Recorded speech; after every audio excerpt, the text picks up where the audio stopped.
I hope guys, कैसे हो आप लोग। उम्मीद करता हूँ अच्छे होंगे। तो आज का जो टॉपिक है हमारा वो है असदुद्दीन ओवैसी को लेकर।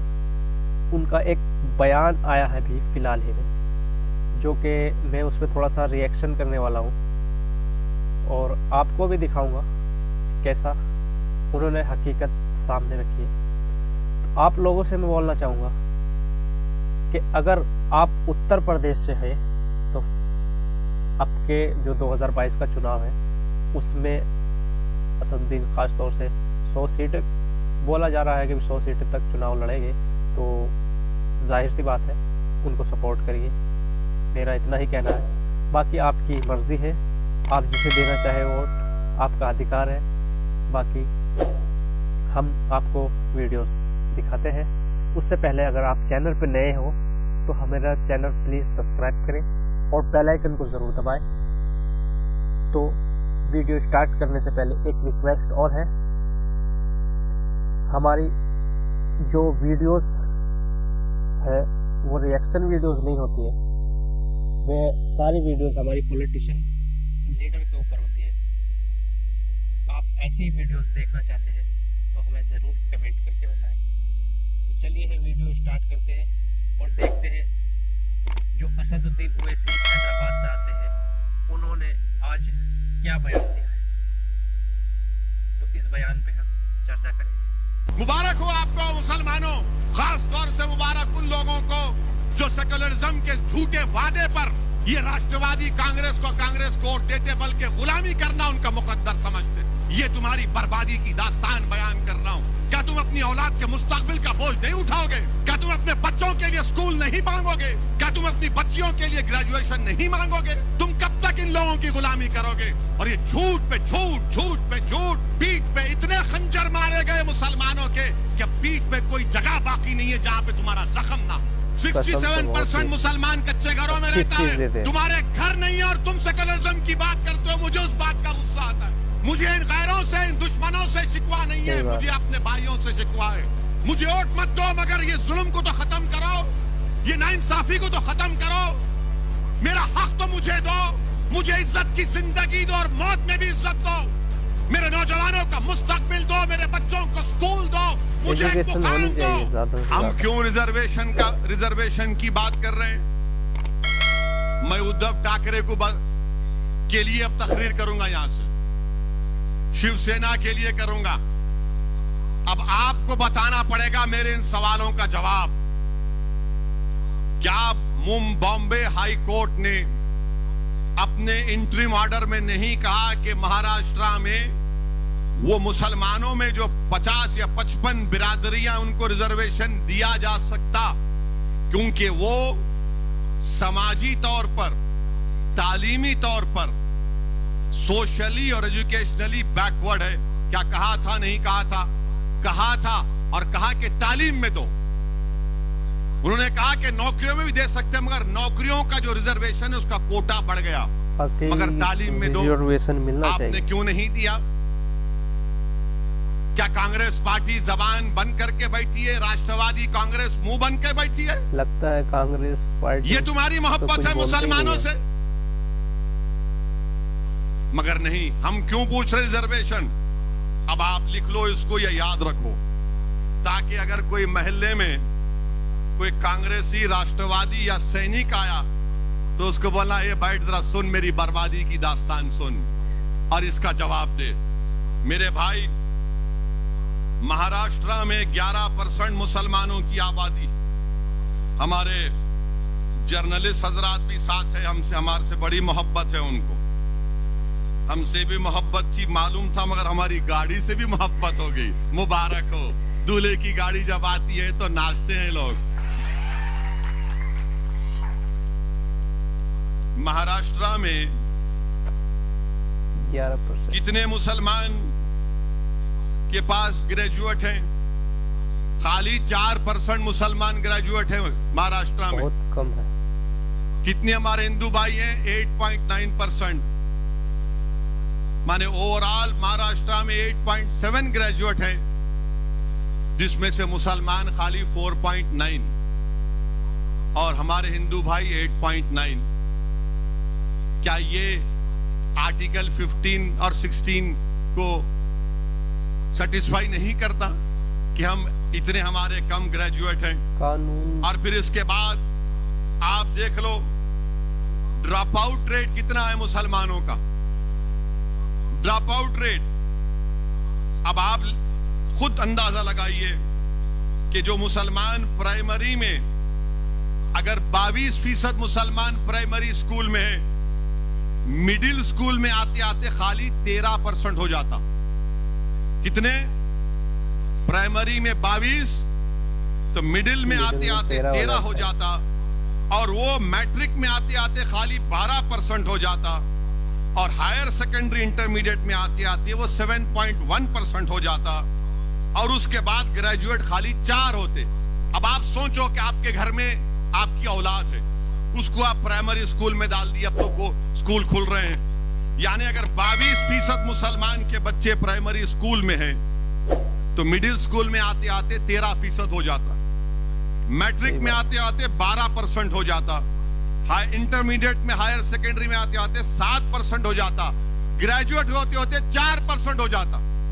ये सबसे कम है, सबसे कम है। ये नहीं देंगे मेरे को रिजर्वेशन, मेरे बच्चे नहीं पढ़ेंगे क्या? उनके मुस्तकबिल में नहीं है कि काबिल बने, पढ़े लिखे बने, डॉक्टर बने, इंजीनियर बने, MBA करे, MCA करे, गवर्नमेंट की नौकरी मिले? कसम से इनका बयान सुन के मुझे मगर नहीं, सेकुलरिज्म को तुमको जिंदा रखना है, गर्व महसूस होता है। तुम सेकुलरिज्म के गुलाम और कैदी बने हुए हो मुसलमानों। क्या मेरे मुकद्दर में यह लिखा है कि मैं सेकुलरिज्म के ट्रेन के स्टेशन पर हमेशा कूली बनकर इन जालिमों का बोझ उठाऊं? क्या तुम अपनी औलाद के मुस्तकबिल का बोझ नहीं उठाओगे? क्या तुम अपने बच्चों के लिए स्कूल नहीं मांगोगे? क्या तुम अपनी बच्चियों के लिए ग्रेजुएशन नहीं मांगोगे? तुम कब तक इन लोगों की गुलामी करोगे? और ये झूठ पे झूठ, झूठ पे झूठ, पीठ पे इतने खंजर मारे गए मुसलमानों के कि पीठ पे कोई जगह बाकी नहीं है जहां पे तुम्हारा जख्म ना हो।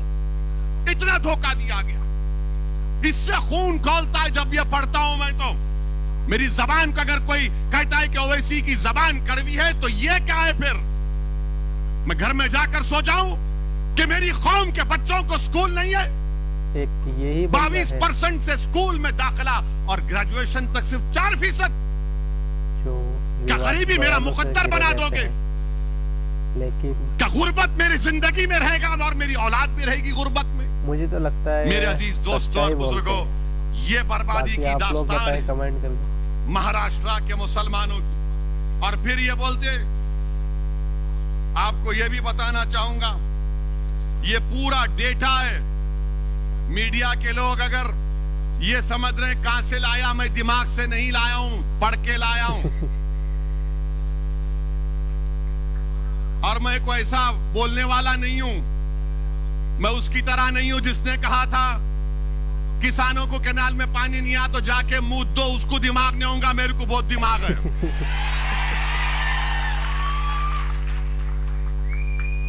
अब आप सुनो, पूरे महाराष्ट्र में कितनी जमीनें, एग्रीकल्चर लैंड कितनी है मुसलमानों के पास रूरल एरिया में?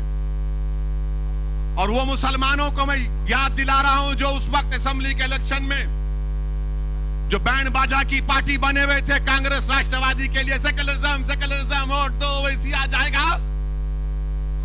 अब बोलो, देखो कितनी जमीन तुम्हारे पास है, जिरात की जमीन, एग्रीकल्चर जमीन, देही इलाकों में। मराठाओं के पास, जिनके पास कोई जमीन नहीं है जिरात की, मराठाओं के 8.66% हैं जिनके पास एग्रीकल्चर की कोई जमीन नहीं है। कितने मुसलमानों के पास एग्रीकल्चर की जमीन नहीं है? अच्छा, यहां कोई गांव से आया, कोई गांव में जमीन है तुम्हारी, हाय तो हाथ उठाओ, डरो मत, नहीं डरो।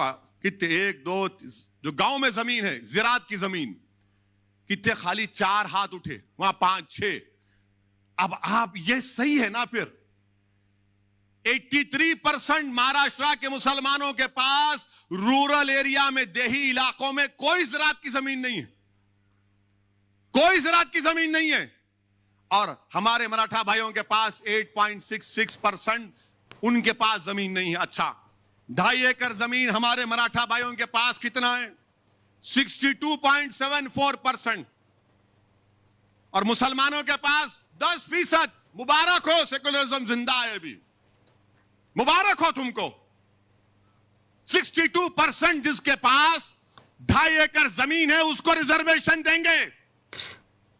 जिसके पास 10% लोगों के पास 2.5 एकड़ जमीन है उसको नहीं देंगे आप। ये हकीकत क्योंकि है। वो गरीब है, तुम तो दौलतमंद हो, तुम्हारे घरों में तो अरब का तेल निकल रहा है ना। घर में चिराग जलाने के लिए तेल नहीं है और ये जालिम हमको रिजर्वेशन नहीं देंगे। और फिर जिसके पास 5 एकड़ जमीन है, हमारे मराठा भाइयों 19% मराठा भाइयों के पास 5 एकड़ एग्रीकल्चर रूरल एरिया में लैंड है। मुसलमानों के पास कितनी 5 एकड़ जमीन कितने लोगों के पास है? महाराष्ट्र में खाली 4.60%। 10 एकड़ 6% मराठाओं के पास है। मुसलमानों के पास कितने? 1.20। और फिर 10 एकड़ के ऊपर कितने मराठाओं के पास जमीन है? 2.70। मुसलमानों के पास 1% भी 10 एकड़ के ऊपर जमीन नहीं है। मुबारक हो आपको मुसलमानों। खास तौर से मुबारक उन लोगों को जो सेकुलरिज्म के झूठे वादे पर ये राष्ट्रवादी कांग्रेस को वोट देते, बल्कि गुलामी करना उनका मुकद्दर समझते। ये तुम्हारी बर्बादी की दास्तान बयान कर रहा हूं। और फिर इसके बाद आप जाइए, आपकी आमदनी कितनी है मालूम आपको? ये कमेटी बता रही है, कमेटी कह रही है कि सालाना 25,200 जो मुसलमानों की आमदनी है वो सिर्फ 20% है। सालाना 25,200 रुपये, यानी जो 1,200 रुपये महीने कमाता वो महाराष्ट्र में 25% मुसलमान है। और जो 20% है, जो 25,000 से 2,000 और 50,000 के दरमियान में जो कमाता मुसलमान सालाना 12 महीने में, जो 25,200 से 50,400 कमाता वो 41% है मुसलमान। और जो 50,000 से 72,000 जिसकी सालाना आमदनी है वो खाली 20% है मुसलमान। और जो 72,000 से 3,60,000 जो 12 महीने में कमाता वो सिर्फ 17% है।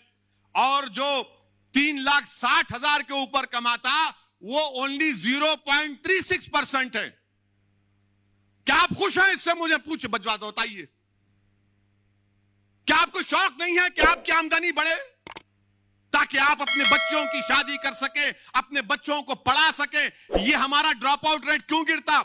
22% पे प्राइमरी है, ग्रेजुएशन में आते आते 4 क्यों होते? जाकर पूछो, हर मुसलमान से कहेगा कि पैसे नहीं है बच्चों को पढ़ाने के लिए। अगर मेरे पास दौलत होती तो पढ़ा देता, बेटी होती तो बोलता है 10th पढ़ ली, अब शादी कराना है 12वीं के बाद। तुम अपने बच्चों को नहीं पढ़ा सक रहे महाराष्ट्र के मुसलमानों, ये तुम्हारी आमदनी है। आप बताओ, आप क्या खामोश बैठेंगे? आप फिर अंदाजा लगाइए। और फिर अब ये हमारे मराठा भाइयों की आमदनी क्या है ये भी देख लो आप। ये भी नंबर लाया हूं, पूरी तैयारी करके आता हूं हमेशा।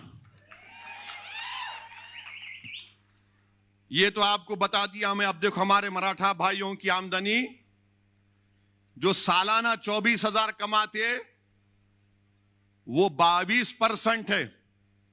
आप 25,000 जो कमाते हो 20% है। और फिर जो हमारे मराठा भाई 24,000 से 50,000 कमाते वो भी 22% है। 50,000 से 1 लाख जो कमाते सालाना 19% है। जो 1 लाख से 4 लाख कमाते वो 8% है। और जो 4 लाख के ऊपर कमाते वो 0.46% है। चलो देख लो दोनों, कौन नीचे है इसका भी कोई जिक्र नहीं करेंगे। अच्छा, फिर एक और आपकी बर्बादी की दास्तान। मुसलमानों को अगर बैंक से लोन लेना है, बैंक से लोन नहीं मिलता बैंक से, सही बात है। हमारी चप्पल घिस जाती है। मिलिया नहीं तेरे को, मुबारक। अब किसको वोट देता तू? चैनल को सब्सक्राइब भी करो सेकुलरिज्म के नाम भाइयों। पे जाता उधर जाएंगे आप, फिर उधर कितनों कोर्ट। आज आप देखो, आप 40% मराठा भाइयों को बैंक से लोन मिलता, सही बात। मुसलमानों को बैंक कोऑपरेटिव मिला के खाली 5%। वहां 40%, यहाँ 5%। सोचने की बात कोऑपरेटिव है जरूर। सोसाइटियों में 40% मराठा भाइयों को लोन मिलता, मदद मिलती। हमारे पास क्रेडिट सोसाइटी में 2.6। मुबारक हो, वो गुलामों को मुबारकबाद दे रहा हूं जो राष्ट्रवादी कांग्रेस और हमें कांग्रेस इनकी का बातों पर बटन गौर मंडली का करना काम जरूर करते। चाहिए। प्राइवेट मनी लेंडर्स, यानी ये जो प्राइवेट मनी देते, खून चूसते, वो 14% मराठा भाइयों को लोन देते और मुसलमानों को 4%। जरूर अच्छा, गौर दोस्त करना चाहिए। अहबाब जो मराठा भाइयों को मदद करते हो 2% और मुसलमानों में 17%। ये डेटा है। अब अभी बताओ आप क्या करेंगे अब आप। इसीलिए मजलिस इत्तेहादुल मुस्लिमीन ने तय किया कि रिजर्वेशन मुसलमान के लिए जरूरी है एकदम महाराष्ट्र सच्चा में। इंसान है। अच्छा, गुर्बत कितनी है, पावर्टी पूरे महाराष्ट्र में, रूरल एरिया में 28% मुसलमानों में, देही इलाकों में, शहरी इलाके अर्बन इलाके में 15.6। हमारे हिंदू भाइयों में पावर्टी रूरल देही इलाकों में 23.8 और अर्बन इलाकों में 6.9। यहां पर भी हम पीछे हैं ना। नहीं दोगे रिजर्वेशन, किसको देगो फिर। ये हमारा ये रिकॉर्ड आपके सामने इसलिए रख रहा हूं। अब आप सुन लो और एक बर्बादी की दास्तान। हकीकत बताता है। मुसलमान जो कच्चे घरों में रहता है वो 67% है महाराष्ट्र में। 67% मुसलमान कच्चे घरों में रहता है। तुम्हारे घर नहीं है और तुम सेकुलरिज्म की बात करते हो। मुझे उस बात बहुत का ही गुस्सा आता है। अफसोस की बात है। सही मुझे में इन गैरों से, इन दुश्मनों से मैं तो शिकवा नहीं अफसोस है, मुझे करता हूँ। अपने भाइयों से शिकवा है। मुझे वोट मत दो, मगर ये जुल्म को तो खत्म करो, ये नाइंसाफी को तो खत्म करो। मेरा हक तो मुझे दो, मुझे इज्जत की जिंदगी दो और मौत में भी इज्जत दो। मेरे नौजवानों का मुस्तकबिल दो, मेरे बच्चों को स्कूल दो, मुझे एक मुकाम दो। मैं आसमान से तारे तोड़ने के लाने की बात नहीं कर रहा हूं। ये सब क्या है फिर। मैं कब तक इन घरों में रहूंगा। और आपके पास पक्का घर कितने मुसलमानों के पास 31%। 31% और उस घर का भी देख लो मामला क्या है। जो सही घर बोल बात रहे है। थे मुसलमानों के पास 31% घर है। अब आपसे एक सवाल करूंगा और हमारे मीडिया वाले इसका जवाब सुन लेंगे। क्या मुसलमानों के एक घर में 3 लोग नहीं, 3-4 जनता लोग नहीं सुनने को सोते? भी बेताब रहती है इनका बयान। कम से कम 3 लोग तो सोते हैं कमरे में, इस्तेमाल करते। जोर से बोलो, इनको मालूम होना ना। बहुत ही हमारे सही पीछे बात है, रहते। करते हैं ऐसे। अब आप ये बताओ, आपको जानकर तकलीफ होगी कि हमारे मराठा भाइयों के पास 3 रूम के कमरे 20% लोगों के पास है। 2 रूम का घर 48% लोगों के पास है। 4 रूम का घर 8% लोगों के पास है। 5 से ज्यादा कमरे का घर 3% लोगों के पास है। मेरे पास क्या है? मेरे पास सेकुलरिज्म है। मेरे पास धोखा है। मेरे दादा को धोखा दिए, उनके बाप को दिए, मेरे बाबा को धोखा दिया, अब तुमको धोखा दे रहे हो। नौजवानों, कल मुस्तकबिल तुम्हारा होगा। तुमको अपना हक हासिल करना पड़ेगा। तुम्हारे वालिद ने तकालीफ उठाई, तुम्हारे दादा ने तकालीफ उठाई। हमने जिन्ना के पैगाम को ठुकराया। हमने भारत को अपना वतन माना और मानते रहेंगे। हमने संविधान को माना मगर जमहूरियत को माना। ये कौन सी जमहूरियत है कि आप मुझे गरीब रख रहे हैं। मेरे अजीज दोस्तों और बुजुर्गों, ये आपके सामने इसलिए कह रहा हूं। अच्छा, कितने मुसलमान स्लम में रहते हैं? महाराष्ट्र की रिपोर्ट कह रही है 54%। 54% लोग स्लम इलाकों में रहते। और आपको मालूम, हमारे मराठा भाइयों के पास 76% मराठा भाइयों के पास टॉयलेट है, मुसलमानों के पास खाली 35%। ये डेटा है। मेरे को मालूम है कि कल के बाद हमारे मीडिया वाले, बल्कि आज शाम से शुरू कर देंगे कि शोलापुर में ओवैसी ने भड़काऊ भाषण दिया। अरे थू है तुम्हारी बातों पर, कोई परवाह नहीं है। तुम जो लिखते लिखो, जो दिखाते दिखाओ, मेरी जबान को तुम रोक नहीं पाओगे। ये जुल्म है मेरे मुसलमानों से, ये जुल्म है मुझसे। तो गाइस, ये वीडियो आपको कैसा लगा आप हमें कमेंट करके बताएं, और अगली कौन सी वीडियो पर हम रिएक्शन दें ये भी हमें बताएं। और मैं आपसे कहूँगा, मेरे तो फेवरेट है असदुद्दीन ओवैसी। आपको पसंद है नहीं पसंद है कमेंट करके ज़रूर बताएं, अपनी राय ज़रूर दें। और हमारा वीडियोस कैसा लगा, अच्छा लगा तो हमारा चैनल को सब्सक्राइब करें, बेल आइकन को ज़रूर दबाएं और वीडियो को लाइक भी करें।